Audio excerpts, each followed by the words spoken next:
with Sharia principles, offering innovative financing models that avoid interest-based debt common in global funds.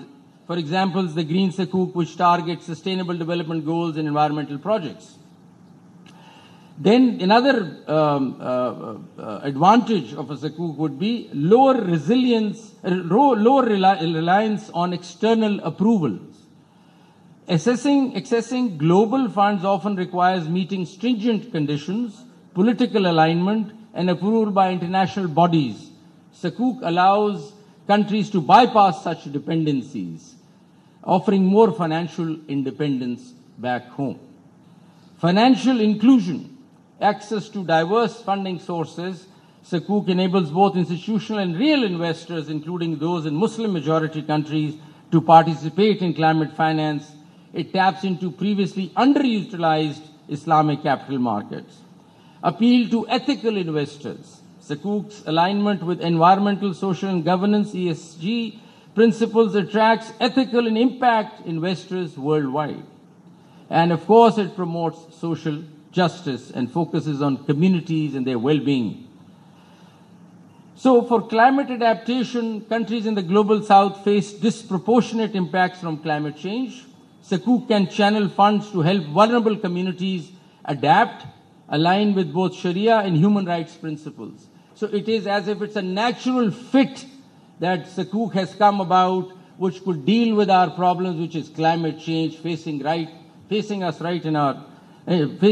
directly. So the unique value of the Islamic finance for climate adaptation is particularly because Sukuk aligns with the principle of Maqasid al-Sharia, objectives of Islamic law, which emphasize the preservation of life, property, and the environment, and encourages risk-sharing, inclusivity, and sustainability. So it's a wonderful product that is available at home. Let's just not look at the global north and keep worrying about what has to come. We can't ignore that either. We need that money too. But we can get going with our own Sukuk. So Islamic climate finance examples are available. They were echoed earlier by some of the speakers, and let me just tell you, the Green Sukuk in Malaysia, they were the first ones perhaps who got into it, and there's a great example to learn from them. So Malaysia is a pioneer in Green Sukuk issuance. The Tadao Energy's Green Sukuk 2017 raised about $58 million to finance a large-scale solar project that they set up. It demonstrates the use of Sukuk for renewable energy projects that help mitigate climate change, something we want to do at home. We need it. Indonesia's Green Sukuk. The Republic of Indonesia has issued multiple Green Sukuk, both domestic and global, to finance renewable energy, sustainable transportation, waste management, and adaptation projects. An example is a $1.25 billion Green Sukuk issuance in 2021, used partially for mangrove rehabilitation to address rising sea levels. And mangrove is an issue very close to you in Karachi. Indonesia's experience shows how sovereign Sukuk can support climate adaptation and resilience. Middle East examples are UAE and Saudi Arabia. The first Abu Dhabi bank issued a Green Sukuk for solar power in UAE. Saudi Arabia's ACWA Power used Sukuk to finance renewable energy projects. The Islamic Development Bank Green Sukuk, $1.5 billion Green Sukuk was issued by them, and proceeds were allocated to projects that included renewable energy and disaster resilience. So it is not something that we are building for the first time. We have examples in the Islamic countries. We just need to see our own country, which has listed the areas for adaptation. We just need to get into those, create projects through Sukuk and attempt and get into that. So accessing Sukuk is, and this is important, because accessing global funds is difficult. Accessing Sukuk is generally easier and faster than securing funding from global green funds due to streamlined and flexible nature of the Sukuk issuance process. That is important. In loss and damage, you need immediate support, immediate help. The people who are affected by the flood cannot keep waiting for our cumbersome procedures and be waiting for the money to trickle down one day. We need immediate action for loss and damage. That is the difference between loss and damage and adaptation. So faster process and fewer bureaucratic hurdles are there as far as Sukuk is concerned. So we need to start thinking, and I think Sukuk has just come at the right time, and this is the right time for Pakistan to get into it as much as possible to address the entire adaptation issue that we seem to have and address the loss and damage issue that we are facing. In the end, I would like to say that, just a second, let me just get to it. I also want to talk about some of the other Islamic finances that are available as a point that Sukuk is one, but there are other sources, and we look at them in the courts every day, and I think there's a sizable amount of money lying there also. Just a thought, you're the bankers, you're the experts, I'm just a judge, but I think I look at these matters in the court, so I want to highlight that Waqf is another big area, the endowment area. A perpetual charitable endowment where assets or funds are set aside for public benefits such as education, healthcare, or environmental conservation. I think Waqf, there's a lot of Waqf in this country, and Waqf has done a lot for the Islamic jurisprudence, Islamic education in the world, but we could turn them towards climate action now, and it's important to look at that. So the Cash Waqf for Climate Change Fund, initiated by the Islamic Development Bank, supports sustainable development projects in member countries. In Indonesia, Waqf funds have been used to finance small solar projects also, so that there is an example. The second source of Islamic money could be, funding could be zakat, charity. A mandatory charitable contribution from Muslims, typically 2.5% of the annual savings, which can be directed towards alleviating poverty and supporting social issues. Example could be zakat has been used to provide clean water and renewable energy in sub-Saharan Africa, as seen in the projects of organizations like UNHCR Zakat Fund. So we can utilize Zakat Fund for climate action also. So I think it is time to reconsider that Waqf, Zakat, all these pockets that we've had, we could start diverting them towards climate action, which is the need of the hour, rather than thinking about any other project. So Pakistan has explored using zakat for disaster relief and resilience. We've looked at that earlier. Then comes takafful, which is Islamic insurance, and a cooperative insurance model where members contribute to a common pool to protect each other against specific risks. So micro takafful has been used in Bangladesh to protect small farmers against climate-related risks such as floods or droughts. In Malaysia, takafful schemes have supported reforestation and agricultural adaptation to climate change. So there are wonderful examples in the Muslim countries around us. The next pocket or Islamic financing could be istisna, which is manufacturing or construction finance. A contract where an asset is manufactured or constructed for a buyer according to the specified needs. So green istisna contracts have been used to fund renewable energy projects such as constructing solar farms or hydroelectric dams. In Saudi Arabia, istisna contracts finance the development of eco-friendly urban infrastructure. Then comes muraba, the cost plus financing, a sale contract where the seller discloses the cost of an asset and adds a profit margin. Muraba was used to fund the installation of energy-efficient technologies in Malaysia, manufacturing sector. And the list goes on. You are bankers and you probably know this. I don't need to tell you all this. But I think there are wonderful pockets of Islamic financing tools such as Sukuk, Waqf, Zakat, Takafful, and crowdfunding, which is raising money from a lot of people, offer versatile mechanism for climate finance. Real-world examples highlight their potential to fund renewable energy, disaster recovery, and climate adaptation projects, particularly in the global south. To scale these tools, governments in Islamic financial institutions where we're sitting must collaborate, promote awareness, and standardize frameworks. So that's exactly what we're doing right now.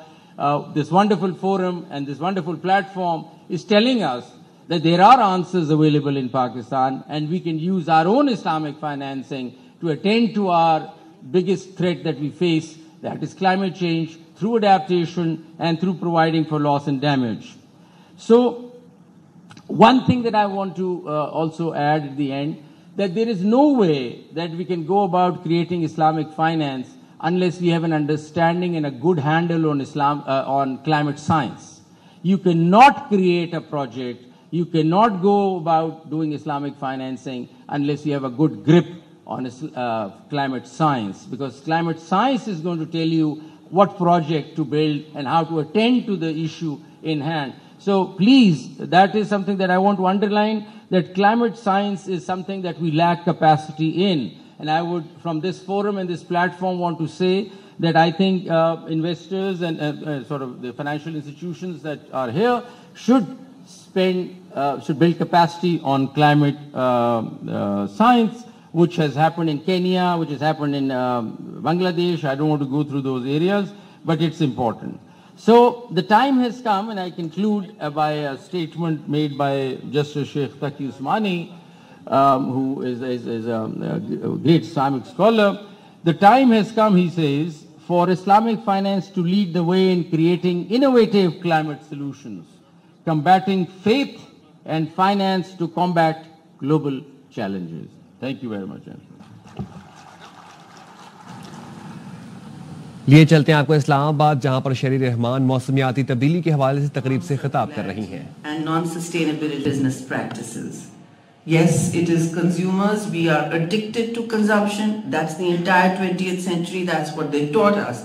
That you can't be wealthy without energy, and that meant fossil fuels.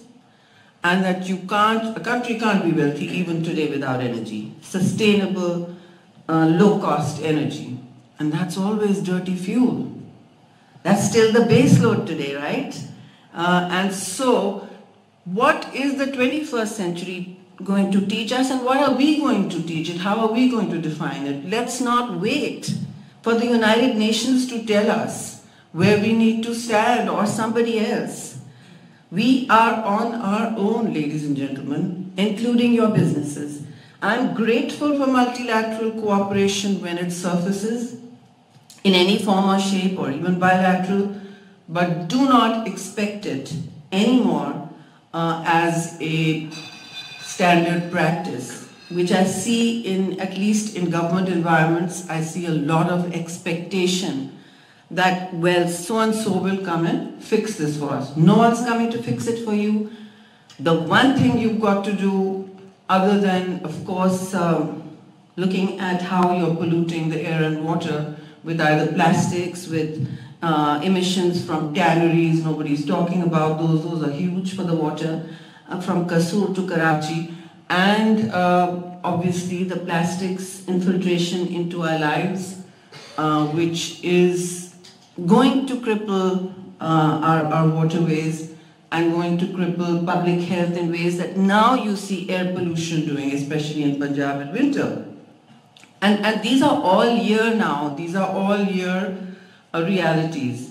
So it's not just a winter season, the impacts on your throat, on your cardiovascular health, on just how you live and breathe is impacted by your business practices and our consumption behavior.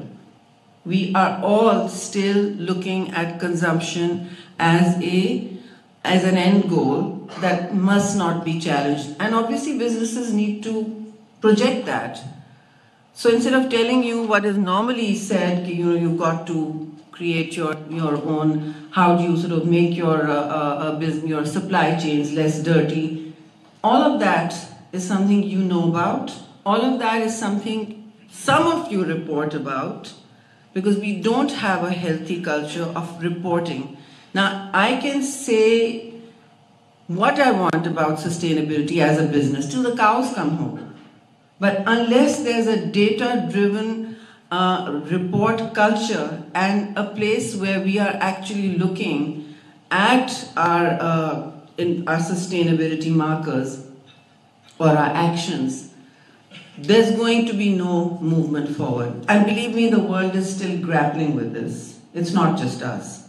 So I mean, I don't know if companies here have any incentive for say when they go for listings in terms of sustainability. Do they have them?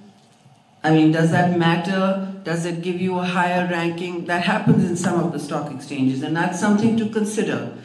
Build incentives.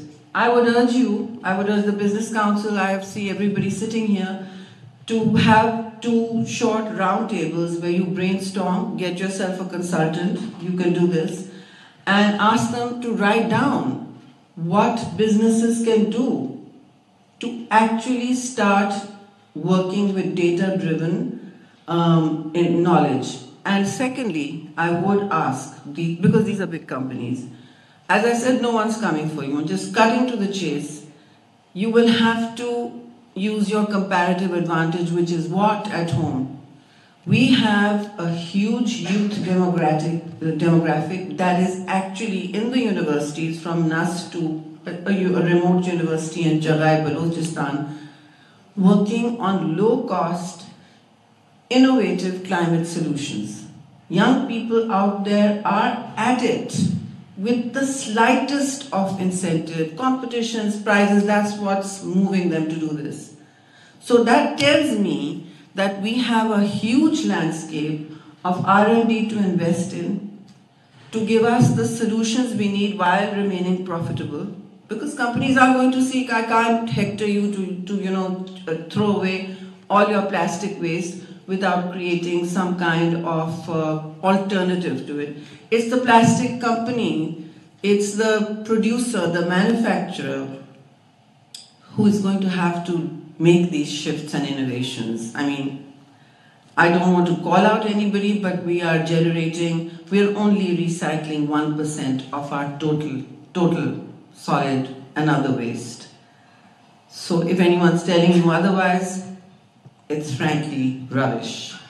The world too is actually recycling only 9%. The entire world, including the big economies with their bins that separate organic from other waste. Well, they're trying. Europe is trying. But the next step will be that businesses will become uncompetitive if they're unable to mark or safeguard their businesses, their products that they're exporting, especially the textiles, to carbon border adjustments. You will face carbon border adjustments from the EU, for instance, where you have preferential access. I mean, I want to shift everybody's minds towards working with neutrality, carbon neutrality, as the only way forward. If you are not penalized for your exports, if you don't have the right carbon footprint or the reduced carbon footprint, you will become completely non-competitive. In fact, you may be barred. I mean, right now, many economies, our biggest export market for textiles is the United States. They're not putting this on you. But one fine day they will. The EU is getting ready for carbon border adjustments. Now, this will happen to everything, to organics, from agriculture, to textiles, to surgical instruments that you export. So businesses have to think. If there's an airline, I see my friend sitting here with it, if there's an airline running, it will do better internationally, locally, in the market, if it's presenting itself as a green airline. It's a bit of an oxymoron, but it has to do that. वक्त हुआ एक break का